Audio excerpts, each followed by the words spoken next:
क्यों? क्योंकि हम अपने बाप के घर आए, किसी से डरते थोड़ी ना है। अपने पिता के घर आए हैं, और पिता का जो घर होता है, बाबुल का जो घर होता है, वो फुल आनंद के साथ होता है, पूर्ण आनंद के साथ।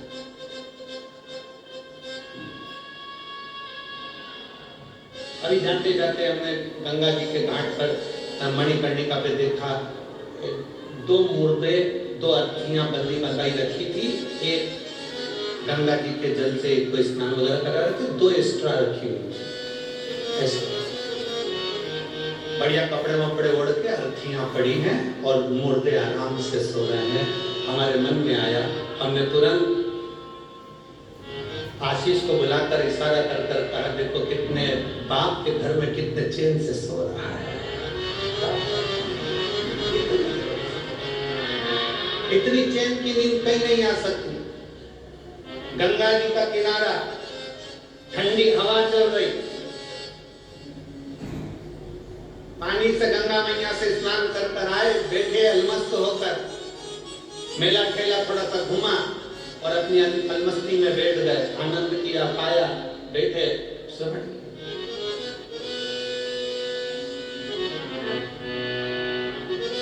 ये पिता का था। विश्वनाथ जी की कथा, बाबा विश्वनाथ हमको कहते हैं कि तुम अपने पिता के घर में हो, भरण पोषण की जवाबदारी सब उस शंभू की, सारी जवाबदारी मेरे शंकर भगवान की, सारी।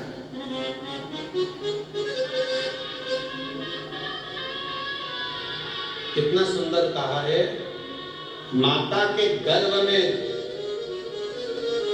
जब जीव आता है, माँ के गर्भ में जब कोई बच्चा प्रवेश करता है, माता के गर्भ में जब कोई जीव प्रवेश करता है, माता के गर्भ में जब वो आता है, उस दिन से जीव जब माँ के गर्भ में प्रवेश करता है, उस दिन से मेरा विश्वनाथ उसके भरण पोषण की जवाबदारी ले लेता है। और मरता है, प्राण छूटते हैं, उस दिन तक मेरा बाबा विश्वनाथ कहता है तुझे चिंता की करने की जरूरत नहीं है। माता के गर्भ में भी पेट मैंने भरा है, तो मरने के बाद तक की जवाबदारी मेरी है कि तुझे पार भी मेरी लगा, नहीं लगा, कोई दूसरा नहीं लगा।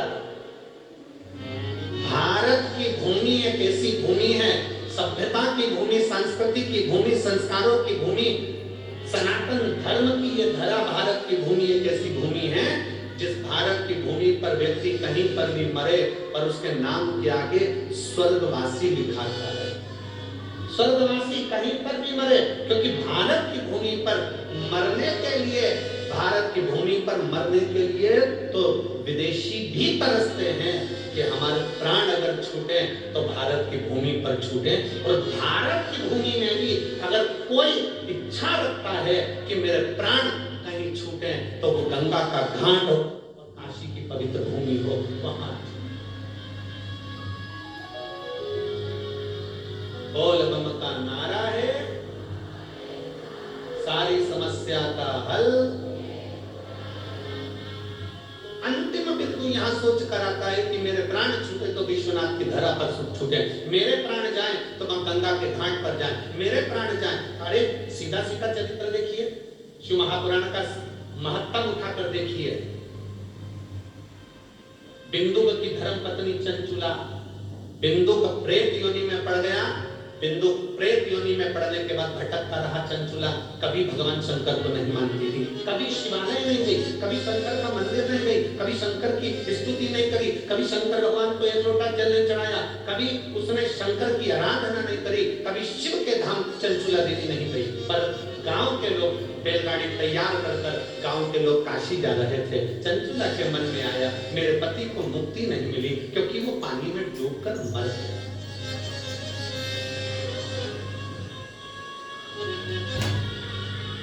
पानी में मरा हुआ, सर्प के डसे से मरा हुआ और स्त्री के हाथ से मरा हुआ मुक्त नहीं होता, मुक्त नहीं, मुक्ति नहीं। चंचुला को लगा मेरे पति का मोक्ष नहीं हुआ, क्या करूं, क्या करा जाए। गांव के लोग जा रहे थे काशी, चंचुला ने सुन रखा था कि एक बार अगर काशी मुख से निकल जाता है, काशी काशी काशी काशी मुख से निकल जाता है, तो हजारों अश्वमेध यज्ञ का फल प्राप्त होकर शंकर का धाम मिल जाता है।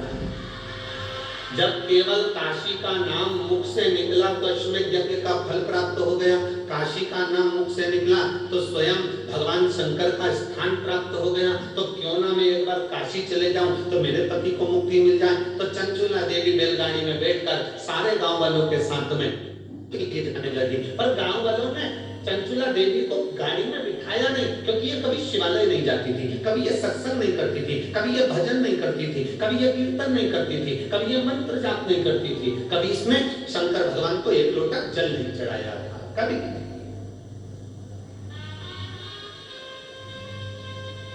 पर आपको कल की कथा में कहा था 25 किलो मिर्ची में 4-5 मिर्ची सड़ी निकल जाए, एडजस्ट करिए।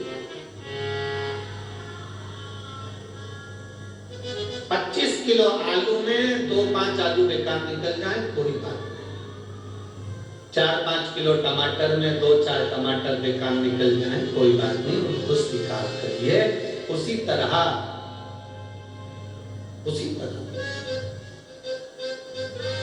गांव के लोगों ने चंचुला देवी को स्वीकार नहीं करा चंचुला देवी। चंचुला ने विचार करा मैं कभी काशी तो गई नहीं, कभी मैं काशी गई नहीं। एक काम करती हूँ, मैं काशी, ये गाड़ी जो जा रही है ना, इसके पीछे पीछे चलती हूँ, इसके पीछे पीछे चलती।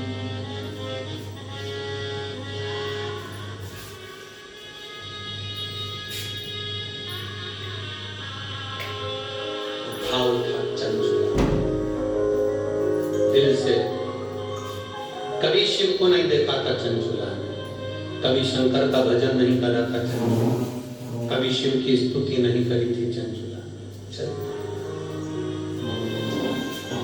पैदल जा रही है, गाड़ी में नहीं बिठाया चंचुला।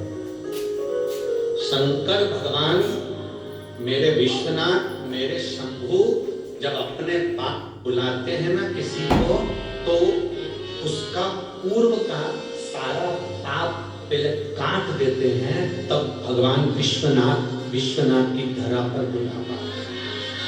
तो उसके पूर्व का पुराना सारा पाप काट दिया, उसको पैदल चलाते चलाते चल। गाड़ी आगे आगे चल रही है, चंचुला देवी पीछे पीछे चल रही।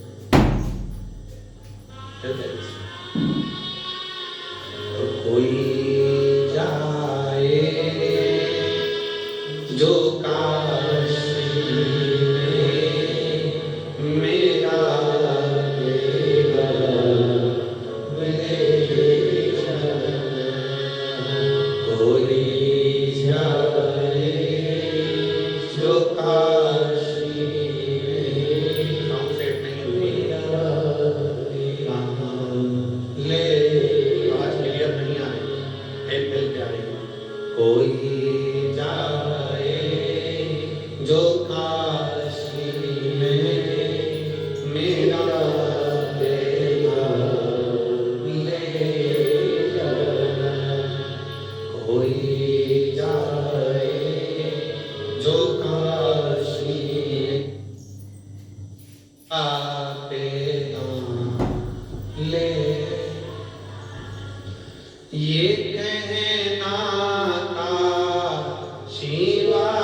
काशी, तब मेरा कैलाशी, तब मेरा शंकर आपको अपने नजदीक में बुलाएगा। जब तक आप कटेंगे नहीं तब तक मेरा बाबा भी बुलाने वाला है। बाबा बुलाता ही जब है जब सारे पापों को काट देता, सारे पापों।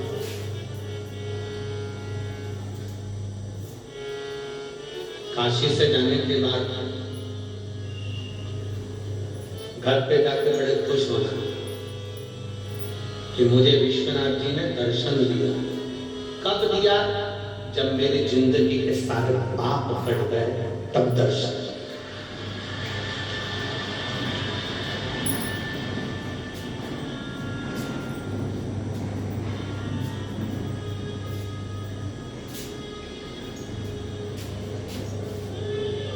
कौन है कोतवाल काशी के? जम के बोले जरा। काल भैरव। जब ब्रह्मा जी का सिर काटने के लिए भगवान शंकर ने काल भैरव को प्रकट करा अपना अंश,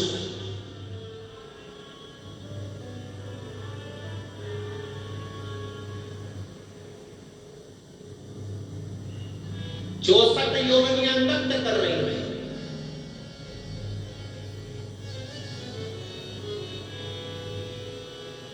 खप्पर भरने वाली मां कंकाली काली भी नृत्य कर रही है। नृत्य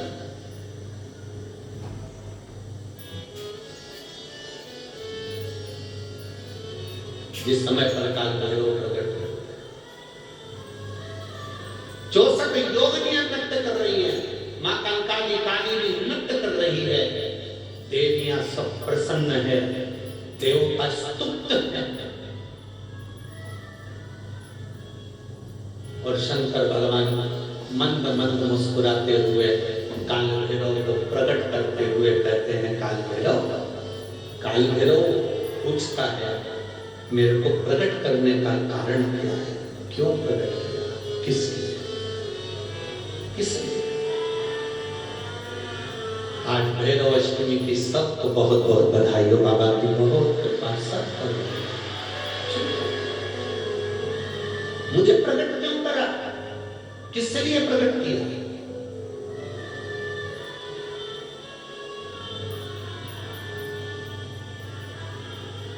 काशी वाले कहते हैं कि काल भैरव काशी के कोतवाल हैं, पर शिव महापुराण की कथा कहती है कि काल भैरव केवल काशी के कोतवाल नहीं, काल भैरव पूरी भारत की भूमि, पूरे विश्व के कोतवाल है।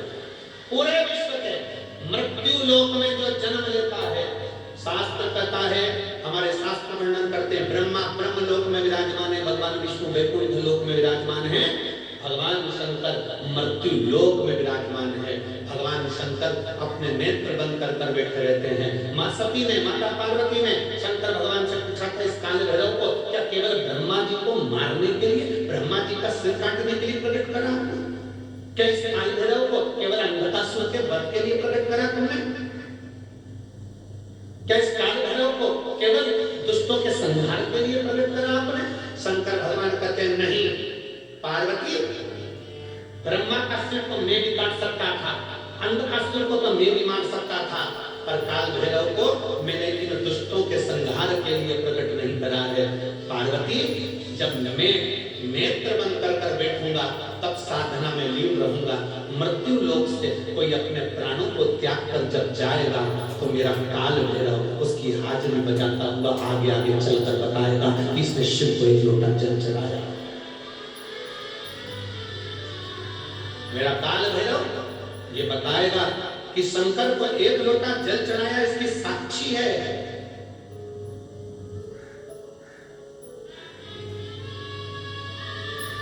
इसकी साक्षी है।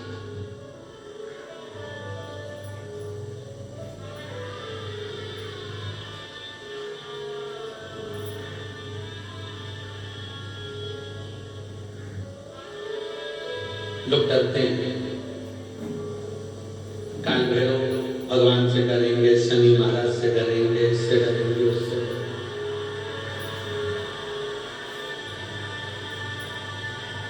महाराज जी डरने के प्रसंग में याद आया कि एक पति शनि महाराज जी से इतना डरता था, इतना डरता था, इतना डरता था कि शनिवार को लोहे का कोई सामान नहीं लाया, कोई भी सामान।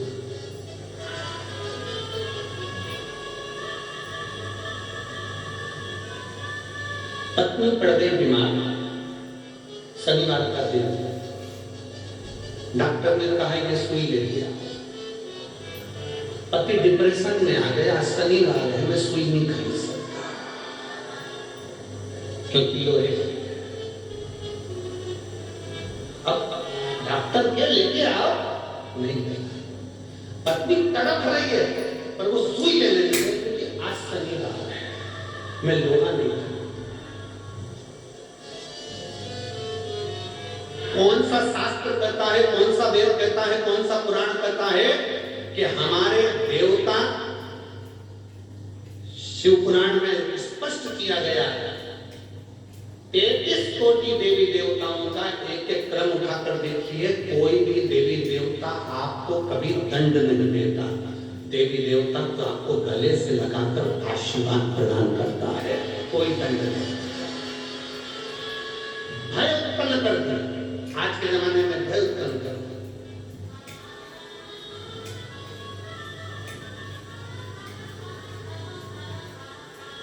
इतना भय उत्पन्न कर दिया आज के समय में, इतना भय उत्पन्न कर दिया कि लोग डर के मारे दिन रात कांपते हैं। शनिवार है ये वाला कपड़ा नहीं लेना, मंगलवार है ये व्रत करना, बुधवार है ऐसा मत करना, गुरुवार है ये मत करना, ये है सोमवार है ये मत करना। शिव महापुराण की कथा करती है रविवार, सोमवार, मंगलवार, बुधवार, गुरुवार, शुक्रवार, शनिवार, 7 बार में एक बार तुम्हारा परिवार, ये 8वां बार है। ये सारे के सारे बार मेरे शंकर भगवान के हैं। अलमस्त होकर जियो, अलमस्त होकर जियो। उसने कभी नहीं कहा कि रविवार को दुकान मत खोलना, कि सोमवार को मत खोलना, कि मंगलवार को मत खोलना, कि बुधवार को मत खोलना। जब तुम्हारा दिल हो तब परमात्मा का भजन करिए, जब तुम्हारी इच्छा हो तब शिव की स्तुति करिए।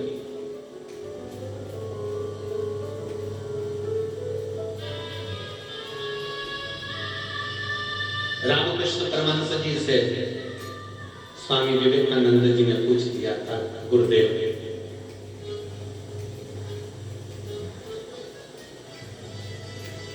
भगवान का नाम कब लेना चाहिए? रामकृष्ण परमहंस जी से स्वामी विवेकानंद जी पूछ रहे हैं भगवान का नाम कब लेना चाहिए, भगवान का भजन कब करना चाहिए? रामकृष्ण परमहंस जी ने कह दिया था, नरेंद्र, स्वामी विवेकानंद मरने के 1 मिनट पहले स्वामी विवेकानंद जी ने कहा, हमें कैसे मालूम पड़ेगा कि हम मर कब रहे? तो रामकृष्ण परमहंस